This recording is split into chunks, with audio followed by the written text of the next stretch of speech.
of questions. We may not have all the answers today, but definitely want to ask questions and try to direct our viewers to some resources so that they can feel more empowered as they either manage or prevent some of the chronic conditions that affect us all across the country and the world. All right, so first I just want to give the opportunity for each of our guests to introduce themselves formally for our attendees. So again, I'm going to go based on my screen. So first I'll start with Dr. Lang. First, so if you can give us your name, how you identify, your pronouns, and what work you do. And then also, what are some of the most prominent things that you are known for, or that areas in which you have worked? All right. Thank you so much, Sarah. My name is Ryan Lang, and I am based in Newark, New Jersey, in the United States. I think I'm the only panelist who's based in the United States currently, but my pronouns are he and they. I am a board certified internal medicine and preventive medicine physician. I currently work as a pharmacovigilance or drug safety physician for a pharmaceutical company here in the United States. And my background, as I mentioned, is in internal medicine and preventive medicine. So I've worked clinically, both clinically and non-clinically, doing work in the clinical setting as well as in the public health setting. And I'm really excited to talk about my experiences and discuss with the other panelists this very important topic. So thank you for having me. Thank you very much. Marc Thompson, please tell us about yourself, how you identify, what work you do, and also some prominent things in your organization work. Okay, hi, good evening, everybody, and thank you for having me. So my name is Marc Thompson. I am currently the director of the Love Tank, a community interest company that has been set up to, very similar to Black Beetle Health, to address health inequalities amongst marginalized communities through health promotion, lobbying, advocacy, and community development. I have been involved in health promotion, specifically around HIV and sexual health, for about 25 years. I've worked at various levels, both within government agencies and NGOs, and set up a few of those myself, specifically working around sexual health education, empowerment, Black education, for a range, for Black communities, but specifically for Black queer communities. I'm a man living with HIV for over 35 years, so I bring in lived experience around living with a chronic illness. And in terms of the things that I've done, I mean, the list is quite long, but I've been involved in developing the country's first peer support program for people living with HIV. I've run Blackout UK, and most recently, I set up PrEPster with my business partner to educate and agitate for PrEP awareness and access in the UK. I did notice that phrase in your mission on your website, educate and agitate, very distinctive mission there. And Donna Miller, please introduce yourself for those who are listening. Okay, good evening, everyone. So my name is Donna Miller. I work for an organization called BHA for Equality. I identify as she and her. My role at BHA for Equality is the Director of Engagement and Policy. I've worked with the organisation for around 10 years now, but my background actually is in working in the public sector on equality. BHA for Equality is probably one of the few organisations in the Manchester area that has been in existence for around 30 years. It's an organisation that focuses on tackling health inequalities, actually working with a wide range of communities, so Black, Asian and other minority groups. And the focus of our work is health inequalities. So we engage with communities, we actually go into communities and deliver health education sessions. We work with those communities to actually improve their health. In terms of my particular areas of work, it's really to focus on things like long-term conditions such as cancer, TB, diabetes, but we also have a specialist team as well that links to some of the work that Marc was talking about around HIV and sexual health. Yes, thank you very much for that, for all of your introductions. I'm going to explain a little bit more about the particular focus that each of these panelists have been invited for. But as you can see from their short intros, that they have expertise and experience in various areas. So it's really exciting to put all of these things together. So again, I am an officer for Black Beetle Health, but I have also worked in diabetes education for several years, as well as health education as a whole. My background is in public health, and I enjoy educating, providing information, and advocating for individuals in the community, particularly those most vulnerable, whether because of income or other factors. So that is the area that I'm going to focus on in our talk today, is mostly talking about diabetes and some of those disparities. So again, the intention of this panel today is to draw some connections between what might seem as very different areas within the umbrella of chronic disease and chronic care. So as was mentioned, you have prevention, you have critical and clinical care, you have HIV and the queer community, you have TB, you have cancer, and some, just thinking about all of those off the top of your head, you might think, how are all of those connected? Well, it's interesting that when we start looking at studies and research, we start hearing some common themes amongst some of these conditions. We start hearing this particular group is at highest risk of developing this, or this particular group is more likely to have an increased prevalence of a particular condition, or this particular group is more likely to have more severe complications resulting from some of these things. The term access comes into the conversation. The term socioeconomic disparities comes into the conversation. And so as we start thinking about things and talking amongst ourselves, some of these things are highlighted. And as professionals, obviously we don't want to just keep all of these discoveries to ourselves. We want to share that with the communities that we serve.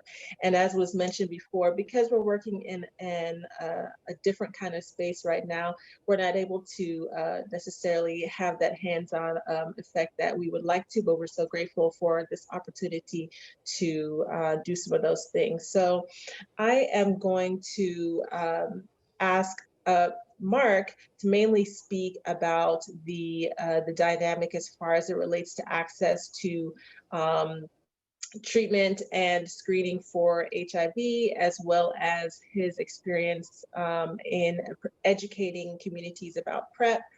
And then I'll ask Donna to speak particularly around the work that BHA does in regards to awareness workshops and support for individuals with cancer. And then Dr. Lang, I would like to hear from you more so your experience and comments pertaining to disparities in the communities regarding nutrition and access to preventive measures in order to improve their outcomes. So those are kind of some of the areas that we're going to touch on today. So I'm going to go around the group here. You are welcome to chime in at any time. Hopefully we can just have a fluid conversation here. So what are some of the systemic issues you have discovered that limit healthcare access and contribute to disparities in your area of specialty? Who's going to go first? Sorry, I was just going to. Sure, I can read it. Let me read it one more time. We're talking generally here. Okay, so what are some of the systemic issues you have discovered that limit healthcare access and contribute to disparities in your area? So I can go first. So as it pertains to diabetes, of course, given the universal healthcare system that is available in the UK, of course, initially, it might not seem like healthcare access is a challenge for individuals to either get screened for diabetes or to be treated for diabetes.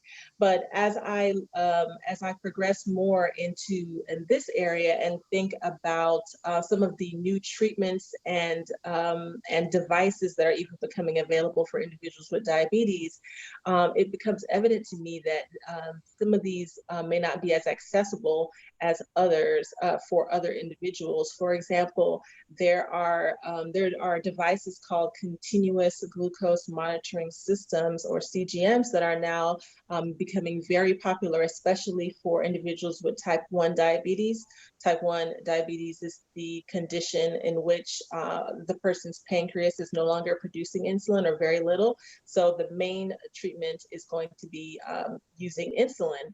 So these individuals a lot of times are marketed the continuous glucose monitoring systems, but it's interesting that these systems may not be covered at no charge from the NHS. So while you could, if you know about it, a person could ask their GP for a prescription for that device, but it may not be covered, or there may be a waiting period, or you have to meet certain criteria in order to be considered eligible to receive one. So there could be some issues. Number one, the person has to know that it's available.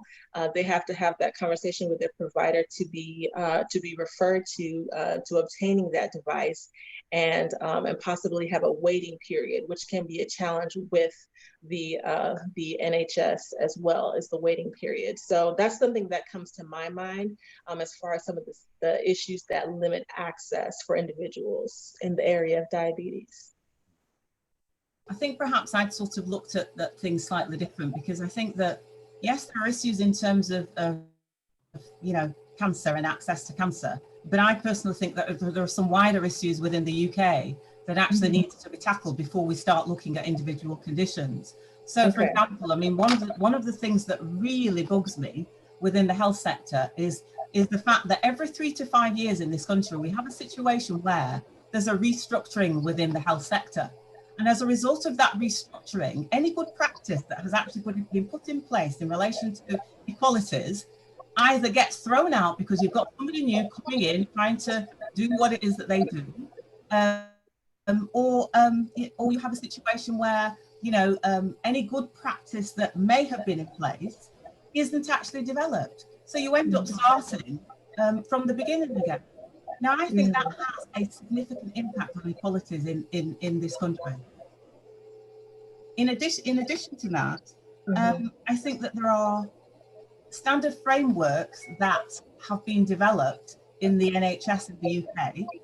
So, for example, you've actually got this thing that they call the equality delivery system within the NHS that's supposed to deal with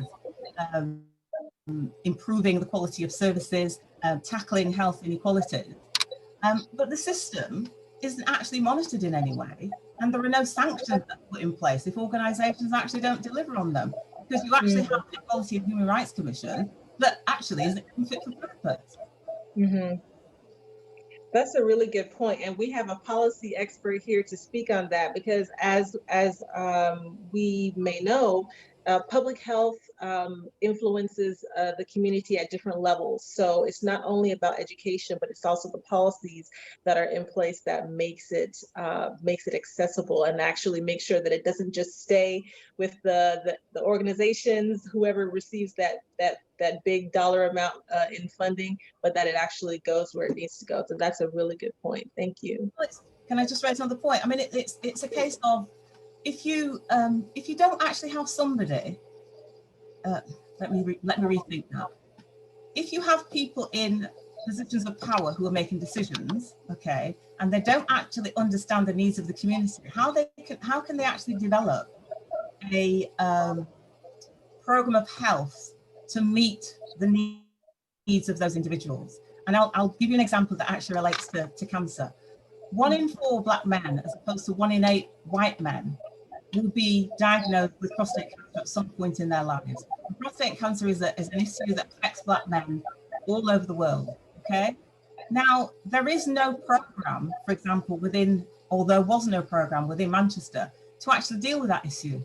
The work on prostate cancer was actually started by our organisation. How can you have a voluntary organisation that starts a programme of work when something like that has a significant impact on the Black community?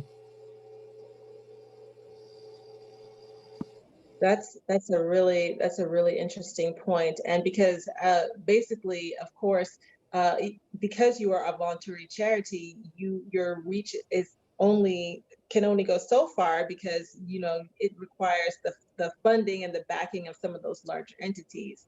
So yes, and I know that BHA does research to support this, so that it can work hand in hand with the volunteer work that you do, so that hopefully the government, as they are making those policies, are actually taking note and saying, this is what is being produced from the entities that are seeing the people face to face on a regular basis, and using that as opposed to making decisions without any actual knowledge. So that's a really good point. Thank you. Sorry, May I Marc. also just add to this discussion? Mm-hmm. Sorry to cut you off. May I also just add to this discussion that, speaking from a clinician perspective, coming into, the practice of medicine, I think me, as well as a lot of my colleagues, didn't really have a strong understanding of the complexities of the healthcare system, especially considering the healthcare system here in the United States.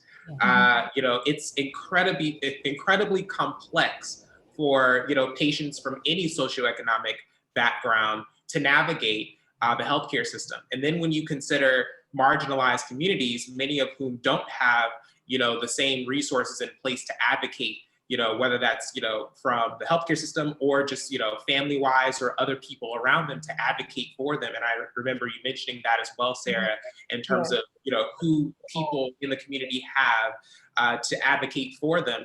You see how that further compounds the issue as it relates to getting screened for various chronic diseases, getting tested, getting the treatments that are necessary. And, throughout the process of, being able to see all of those complexities come together, I was then able to have a better perspective as to what could be done, not only from the community level, as you mentioned, but, from, a higher level, whether that's, a state or federal, level, to improve the conditions. And then, not even taking into account, for many marginalized people, the communities in which they live often are set up such that, from the get-go, many of these people already are at a disadvantage, whether it's, in terms of the services that are provided. You talked about access to healthcare, whether it's, the availability of certain other resources like healthy foods. And that's an area that I also worked quite a bit in terms of nutrition. And, the availability of even a supermarket. A lot of people may be familiar with the concept of food deserts, and especially within the inner city, which is where I spent much of my time practicing. That is a huge issue. The availability of healthy foods, not only by cost, which is one thing, in and of itself, but just being able to get to a place that, people can be able to get healthy foods. So, what do people then do? They have to go to what's available, whether that's a corner store or, some other place that doesn't necessarily have those same resources. And, they're also exposed to other, types of things that, increase the risk of, them then developing some of these chronic diseases, whether that's tobacco, whether that's other, risk factors that influence their risk of developing chronic diseases as well. So it's definitely multifactorial, but I definitely wanted to add to that, it's a very, very complex system. And, I could talk as well about, just in terms of, as we know about the Affordable Care Act here in the United States and how that has improved access to healthcare, especially health insurance for many populations, and how even that is in many ways currently being undermined here, and what impact that might have in the future. But certainly, yes, the complexity of the healthcare system is a really big factor that influences how well people are able to remain well. Mm-hmm. And when we talk about some of those different factors, again, we even think within the BAME community in the UK and elsewhere, where individuals are not just they may have a language barrier. They're coming from different countries. They have to also understand what their rights are as far as receiving care. There could be fear of pursuing health care as well, whether because of ethnicity, country of origin, language barrier, or sexual orientation. So those are all various reasons why a person may not even approach the healthcare system in order to be screened or treated. So again, building that bridge between these communities and these individuals and those services is so important. Marc, we'd love to hear from you. I mean, I'd agree with Donna and Ryan. Absolutely, all the points you've made, particularly about, Donna's made an excellent point about the constant changes in our healthcare system, and also to add to Donna's point about on that, also the funding regime changes frequently, the way that we apply for funding. So even small organisations like BHA or Black Beetle Health are always running to catch up. And also what Dr. Lang has said is absolutely important as well, is that all of these things are completely interconnected. And I think us as Black practitioners, none of this is a surprise, right? We've known this for years. And I think what COVID has done this year is once again highlight all those inequalities and also shone a light on why those inequalities exist. I tend to be flippant when people go to me, why these inequalities exist. And I just go, we've got a 400-year history. It's quite simple, right? But it's also, they don't really care about us, which is also a fact. They just don't. Turning to sexual health and HIV in the UK, we've got it slightly better, right? In terms of the communities that are impacted by HIV, that we have done a relatively good job over the years of getting people tested, getting them treated, and getting them into care. We have hit and exceeded a lot of our 90-90-90 targets. And I'm really, really proud that we have done that. A lot of that has come from within the system. A lot of it has come from community pushing. But it's a big drive for us to do that. My concern, though, is what happens when those people get into care, right? And are they getting the right services when they go along? So I've heard too many horror stories of Black women who are living with HIV not getting the right service, which is culturally appropriate when they go to clinic.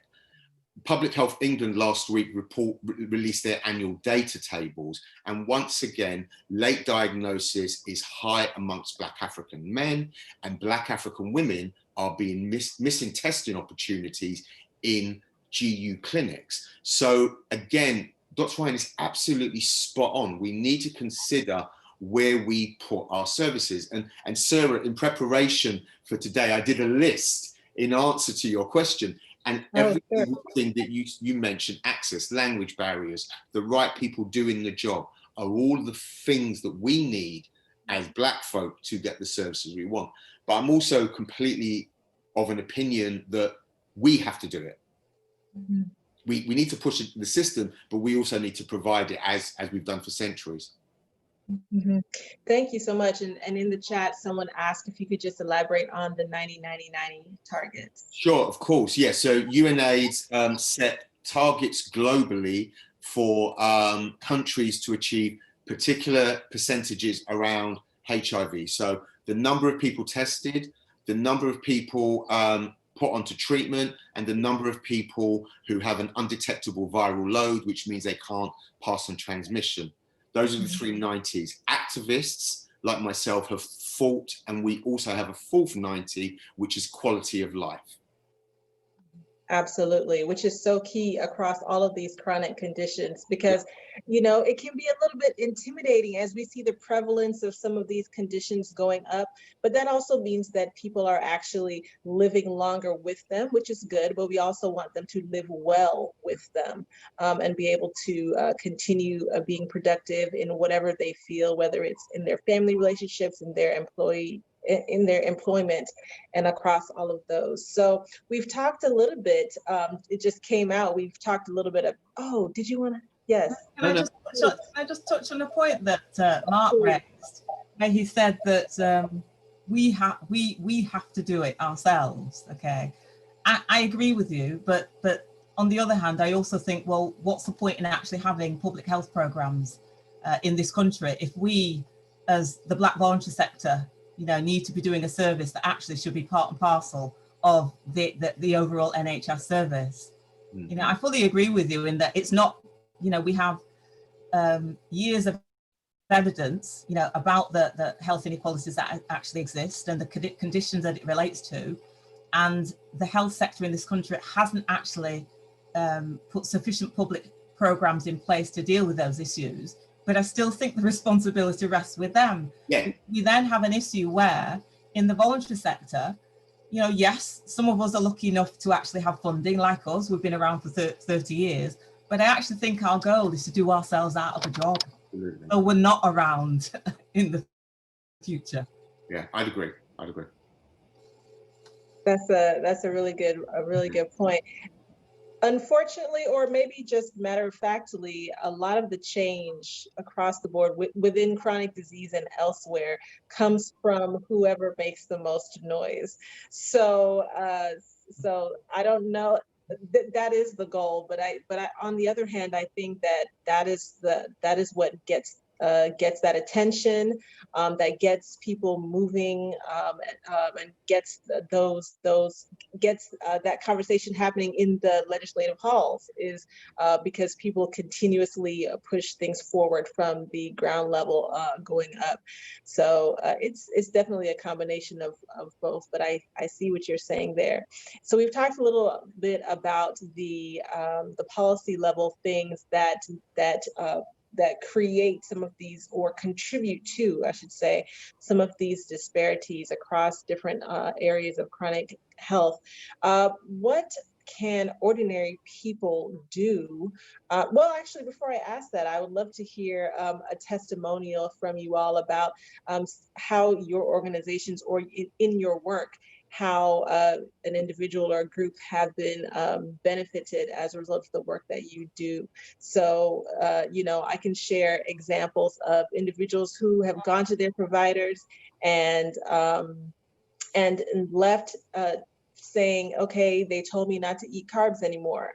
I'm not really sure what that means, but that's what I'm supposed to do. Or they leave and not realize that they can, they may go to here because medications can be very expensive, especially insulin and things like that. They may say, well, I couldn't pick up my medication because it's going to cost me this much money, and not realizing that there are programs that they can apply for in order to get the medications for free. So I have so many testimonials like that, where family members have been able to come together and support individuals. So I really appreciate the work that I have been able to do in various volunteer platforms such as that. Well, I'll just say that, I've worked on a few different teams in my past, one of which primarily targeted people who were part of what's called the Medicaid system here in the United States. Medicaid is a national federalized health plan that's administered on a state-by-state basis for low-income individuals. And during one of the experiences that I had, actually during my internal medicine training, I worked with a team that targeted patients who were on Medicaid, who tended to utilize healthcare resources at a higher level than others. And as you might imagine, many of these patients were very sick. They had many chronic illnesses. And, as I mentioned before, given the complexities of the healthcare system, they often found themselves frequently in the emergency department for healthcare, or hospitalized very frequently. And many of these, presentations were preventable. So one of the things that, the team that I worked on was able to do was to take a more targeted approach with these patients in seeing them in the primary care setting more frequently or as needed, sort of providing, if you will, a critical or an intensive care model for the primary care setting to really target these patients in particular to really try to limit their utilization of some of those higher cost healthcare offerings. So that was actually very successful. And as part of that, you know, there was a community health worker who, as I mentioned, as we talked about before, helped to really advocate for these patients to make sure that they were able to receive those healthcare, those things that were needed to really support their wellness, as well as, you know, someone from the behavioral health side to address a lot of other social needs that oftentimes in the primary care setting especially are very commonly missed. And, you know, that I would say is also a really big thing, you know, that connection, if you will, between mental health and physical health.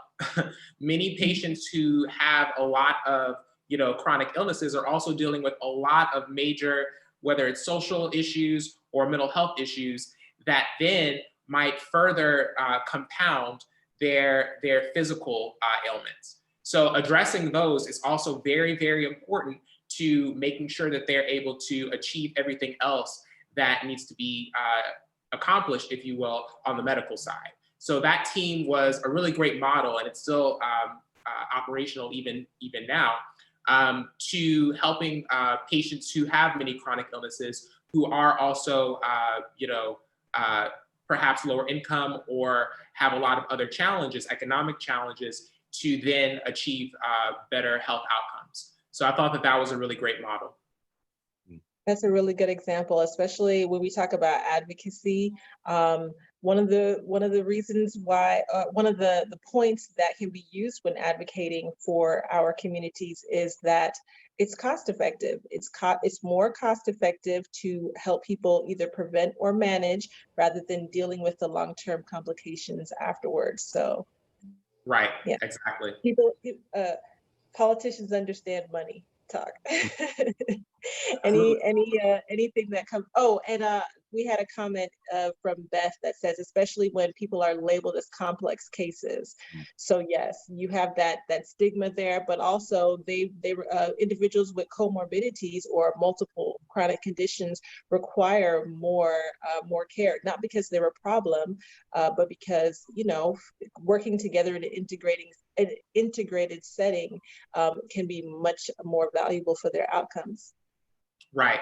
And that was a great model of integrating, as Beth mentioned, a lot of different areas to really help to provide a more holistic medical care model. So absolutely.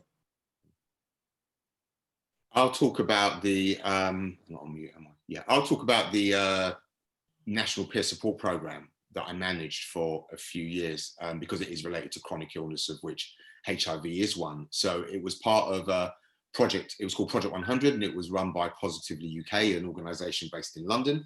And the aim was to recruit and train up to 1,000 people who are living with HIV to be certified to deliver peer mentoring support to other people who were positive as well. And it was a really powerful program because, one, it was national, so we were connecting people from around the country, and very often there are people who are in rural areas, who are outside of London and not connected to services. And it was also really important because we saw a number of HIV community services, as the epidemic changed, lose funding, close down. So there was a reliance on more one-to-one, face-to-face services. But the reason I want to highlight it, because we saw a marked change in individuals who would come through the service. So I would have a kind of a roadmap of people coming along from a newly diagnosed program, attending an expert patient program, which I facilitated, and then attending a 4 to 5 day peer mentoring program. The individuals, once they'd completed the training, were part of a community of practice, which was really good for reducing their social isolation, dealing with their own mental well-being and issues around their own HIV, then playing that forward and getting them to then apply peer mentoring support to individuals. And what was really important was, for example, they were culturally appropriate. So you may have a Zimbabwean woman matched with a Zimbabwean woman.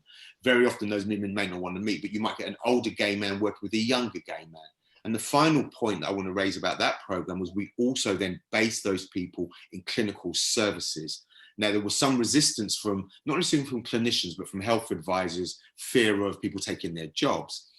But when those peer mentors were based in clinic, they not only provided the patients with appropriate support. They were able to then provide clinicians and other healthcare staff with real life information and real life experience around those individuals. And then those people went off to find new jobs. One of my peer mentors is now leading Positive People's work for the country's largest HIV charity. So again, it was that stepping stone for people to build up their own skills, experience, knowledge, deal with their own HIV, but then to play it forward for their communities. That's a great testimonial. Thank you for sharing that. Very proud Again, of it. integration and making connect.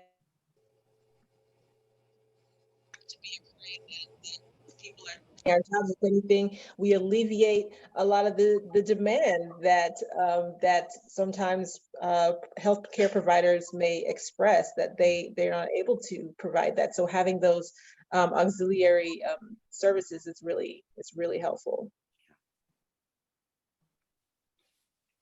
Did you have a testimonial that came to mind, Donna? Yeah, and actually it kind of follows on from what Marc has said. I think that peer mentoring is something that's really important, and I think it's a really effective way of working when you're actually dealing with long-term health conditions.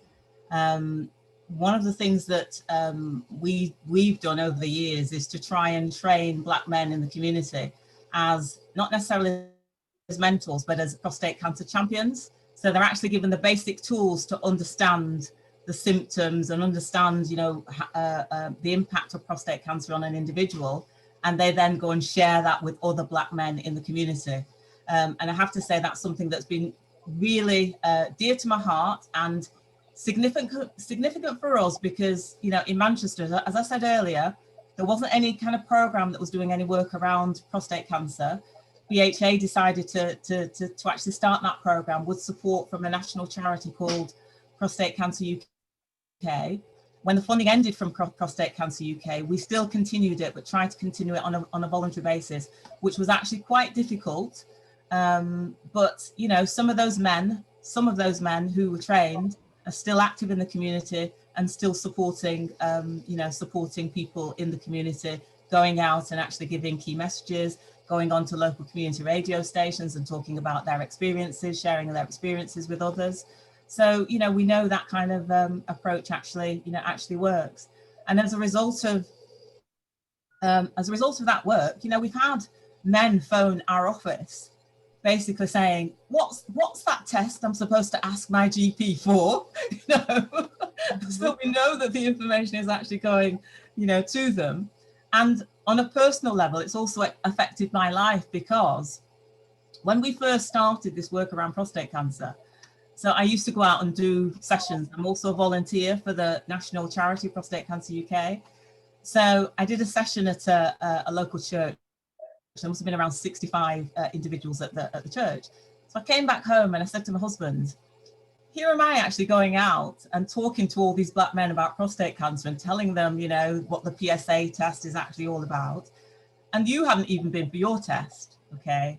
So he said, fine, yep, I'll go. He went to the GP, had a blood test, okay? And 2 weeks later, he was actually called back to the GP.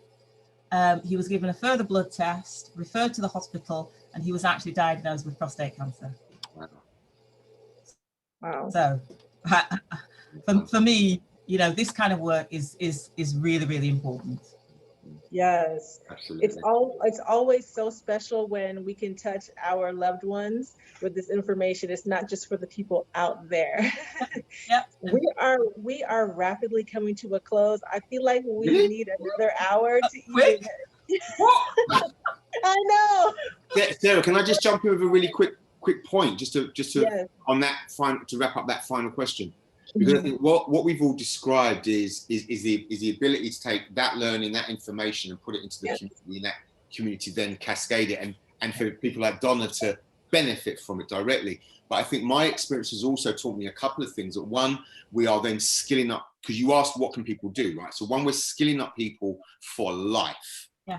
Right? So that's one. Yeah. Two, we are opening doors for them to then be interested in other health issues. So now that you have that, those Black men talking about prostate cancer, you can talk to them about HIV testing, you can talk to them about diet. where there were, because I'm thinking about my barbers. So how can I get my barber to talk about PrEP? I probably can't, but I can get him to talk about something else, right? So it's that. And then finally, we are absent from senior positions and boards and management and all of those things where decisions are made. These are the foot soldiers that we are training up to take those positions. Not all of them, maybe only one or two, but that investment is huge. I mean, the payoff is amazing. So I think that's why it all builds up for me. That peer mentoring work is so valuable. Absolutely. This has been so enlightening and exciting for me, because it's as the whole point of this was to show that there are connections across these things. And as Donna said earlier, we don't have to say, okay, let's figure out how to treat cancer. Let's figure out how to treat HIV. Let's figure out how to treat. No, there's a common thread across all of these.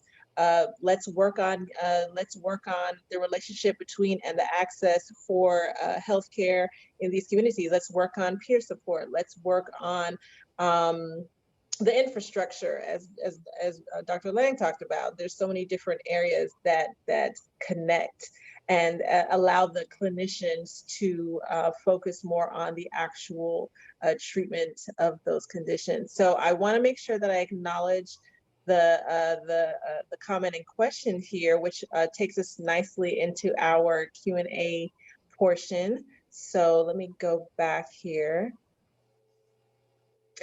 So we had a question here: how can we better support individuals who may not reside in areas where access is at their doorstep? And I'll throw that out to anyone.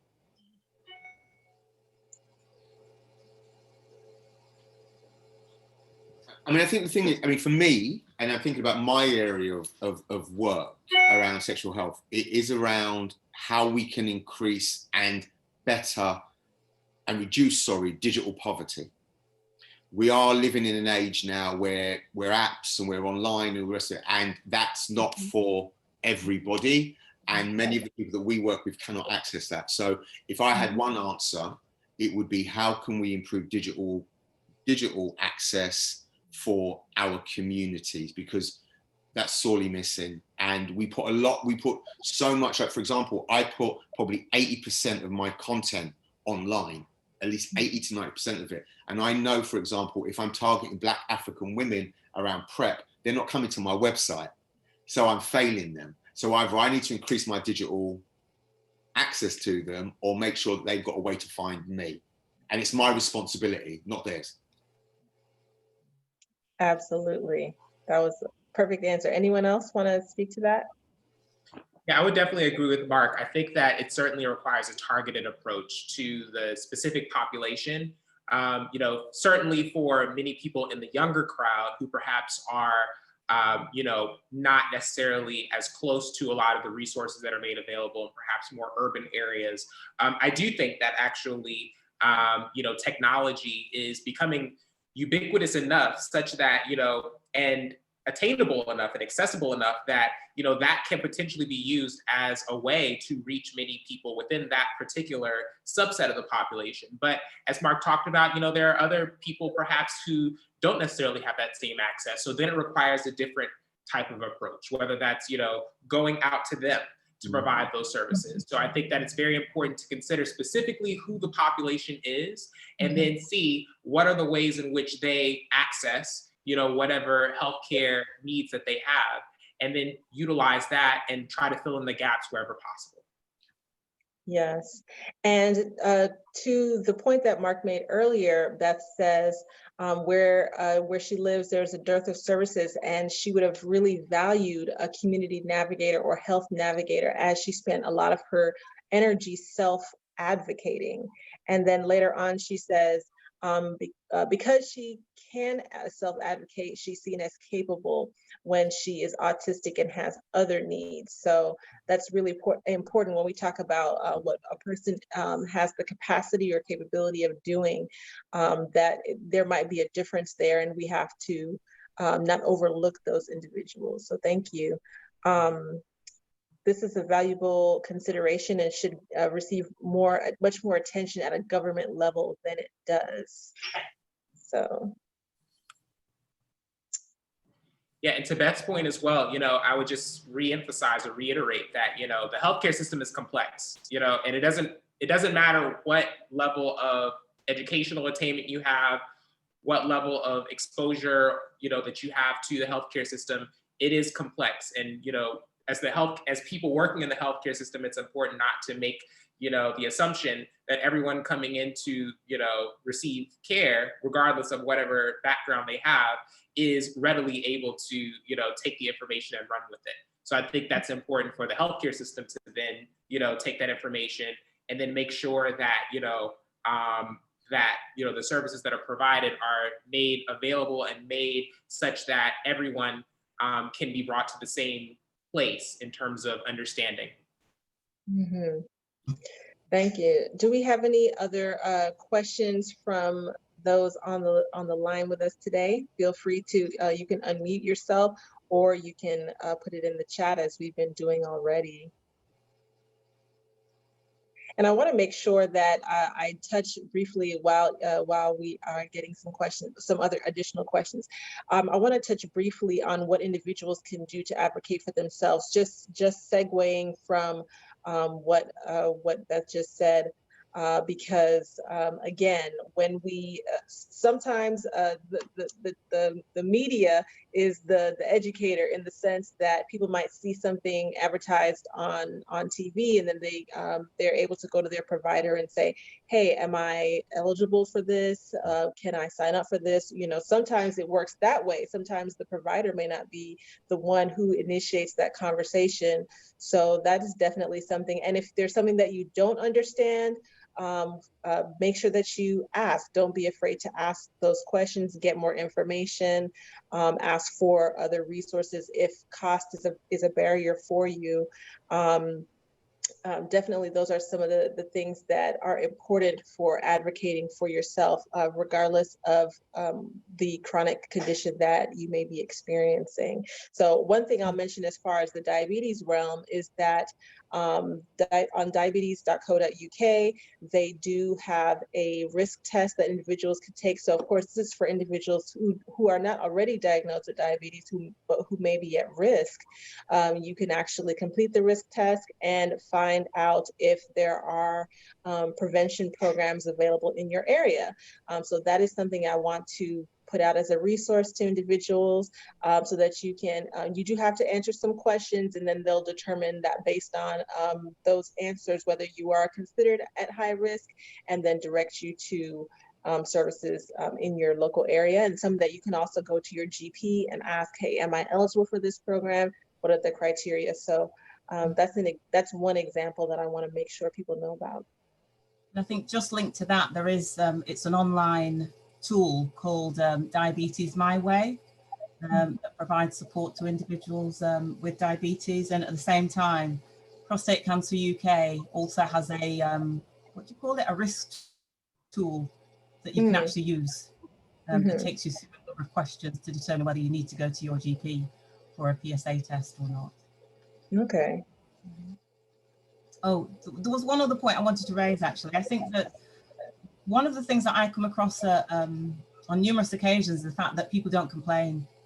The number of times when individuals have told me about, poor treatment that they've actually received at hospitals, and they just shrug it off. And I know sometimes it would be difficult for an individual, to maybe put a written complaint together, but, they can equally make a complaint, by phone as well. In hospitals, for example, you actually have what they call a PAL service, which is a complaint service. And, I recall one meeting some time ago with the manager of the PALS team. And he was quite pleased at the fact that he never actually got many complaints from Black and other minority groups. That's because people don't complain. Yeah. Wow. I love white people. And that's so true. I mean, yeah, they don't. It's like they don't want you to complain, right? Or people may fear the treatment that they'll get if they complain. They don't want to jeopardize that. Yeah, and doctors are, doctors, clinicians are God. I've seen it in HIV practice where people were having god awful side effects with their medication, and were not empowered and didn't have the tools. And even when they did, they didn't. I've been in a situation myself, and I am a man with a lot of agency, where doctors do not, we lift them up. So, I mean, I would say get informed, don't take no for an answer, build coalitions, never travel alone.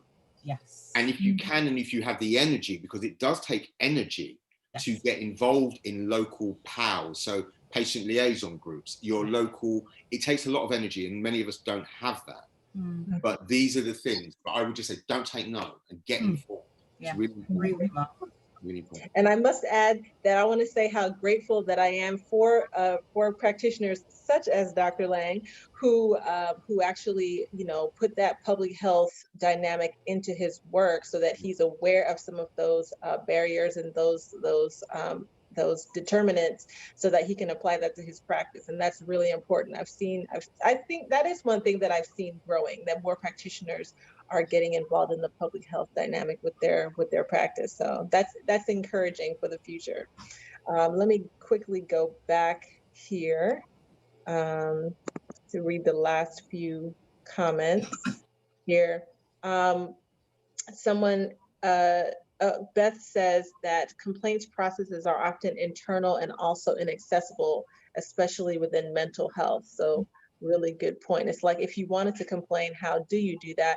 And then last couple questions here, and we'll just have one person each maybe answer what barriers you face in each of your specialties, and what have the victories been, and what you think contributed to those victories. Kind of a loaded question there, but. I'll go. I'm happy to talk about the barriers. Okay. I'll keep it really quick. People are my barrier. And that's because people, and I can speak specifically about sexual health, people like having, and I'm not about clinicians, people love having sex if it's consensual and all of those things, but they don't want to talk about it, and they don't want to engage in it, and they don't want to do those things. And that is my biggest barrier in our community. We have appallingly poor rates of sexual health. We have low uptake of HIV testing. We have low awareness of PrEP. That doesn't just come from organizations and systems. We also have a responsibility to start tackling the issue of sex, sexuality, reproductive health within our communities. And on reproductive health, that is a systemic thing. Black women dying and being, that needs to be addressed. But we as a community need to be making noise about that and kicking off, because our Black women should not be dying in childbirth. Yeah. So that for me, people. Yeah, and the victory is, like you mentioned, the peer groups that you've been able to put in place that hopefully make people a little bit more comfortable having those conversations. So thank you for sharing that. Yeah, so I'll add to that. Oh, sure. Please. Go ahead. Yeah, I'll just add to that. And Marc actually had mentioned earlier in this discussion about trust, trust between the provider and trust between the client or the patient. And I think that, in my experience, having worked at Johns Hopkins and training there as well, there's a very long history with the institution of Johns Hopkins as it relates to the community that Johns Hopkins Hospital specifically is in. And that has influenced the trust level, even to this very day, from stuff that happened decades ago. That still resonates very strongly within that community in terms of trust of the medical establishment, trust of that institution. And that is a hindrance and a major barrier to having people within that community be able to, receive the healthcare that they need. Even now with many, healthcare providers and professionals, myself included, who when I worked there, worked very hard to try to get many people to get the services that they needed, but still getting past that trust. That barrier of mistrust, if you will, that, has been built over time. And that's not only, specific to Johns Hopkins, but that's, something around the country that a lot of, especially people of color, still deal with in terms of trust of the healthcare institution, trust of the healthcare system. And I think that is a major barrier moving forward as well that still needs to be addressed.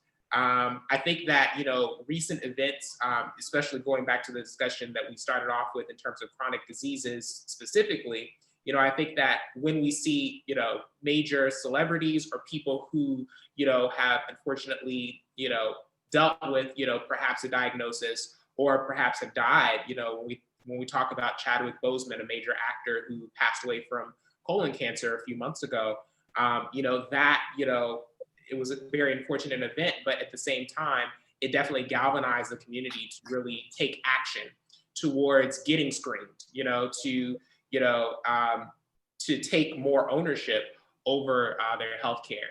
So I think that, you know, when it comes to, you know, the flip side, as you mentioned, Sarah, like what good can come of it, I think that using people who have experience and have a level of the ability to influence people in the community to sound the alarm, you know, to people in various marginalized communities who those people can trust. I think that can be a way to sort of get past that barrier of that initial mistrust that a lot of these communities may face. Yes, thank you very much for wrapping that up for us very nicely. I want to give everyone the opportunity to, again, well, your social media links have been shared in the chat, but I want to give you all the opportunity again to let us know what upcoming events we can look forward to, and just direct people to where to follow you online. We'll go with Dr. Lang first. I'm going in order again. Okay. All right. Well, please feel free to follow me on my Instagram, as I believe it's been mentioned in the chat, Black Millennial Coach. As mentioned before, I'm also a life coach, specifically a life purpose and transitions coach, in addition to my medical and public health background. So I have regular events and check-ins there, as well as videos that you can check out. So please follow me there. I'd love to have you be part of my audience there as well. And thank you for this opportunity. Thank you. Marc? Yeah, you can follow me. My personal Twitter and Instagram is MarcT_01, and you can follow Team PrEPster across all platforms.